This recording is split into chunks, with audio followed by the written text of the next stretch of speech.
మీరు ఎమ్మెల్యే అయితే ఏం చేస్తారు? ఫస్ట్ కావాలని ప్రశాంతంగా ఉంచుతారు, ప్రజలు స్వేచ్ఛగా జీవించేటట్టు అవకాశం కల్పిస్తారు. ఏ ఒక్క అరాచక శక్తులు కావల్లో విలయతాండం చేయకుండా చూస్తారు, గంజాయిని కావల్లో రూపుమాపుతారు, శాంతి భద్రతను పటిష్టం చేస్తారు, ప్రజలు స్వేచ్ఛగా జీవించే హక్కును కల్పిస్తారు. ప్రజలు ఇంట్లో కొనుక్కుంటే ఏం జరిగినా మాకు ఒక అన్న ఉన్నాడు కావల్లో, కావ్యకృష్ణ ఉన్నంతకాలం మన కావల్లో ఎటువంటి భయానికి మనం పడవలేదని స్వేచ్ఛ చెయ్యాలనే సంకల్పం, ప్రజలు నా అనుకున్నారని ధైర్యం, నాకు టికెట్ ఇచ్చి నన్ను గెలిపించిన మా దేవుడు చంద్రబాబు నాయుడు. ఇంతమంది నా అనుకున్నప్పుడు నేను కూలి పని నా లెక్క. నేను ఫస్ట్ నుంచి చెప్పే సేవకుడిగా పనిచేస్తానని. కులాలకి, మతాలకి, వర్గాలకి, పార్టీలకు అతీతంగా కావాలని అభివృద్ధి చేయాల్సిన ప్రాంతం ఉంది. బ్రహ్మంగారు కాలజ్ఞానంలో కావలి కనకపట్నం వద్దని చెప్పాడు. కావలి కనుచూపు మేరలోనే కనకపట్నం కాబోతుంది.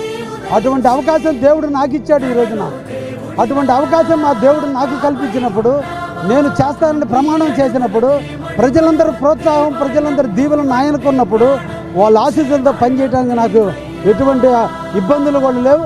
అందుకోసమే ఈరోజు నిరంతరం ప్రజలతోనే ఉన్నా, ప్రజల కోసమే ఉన్నా.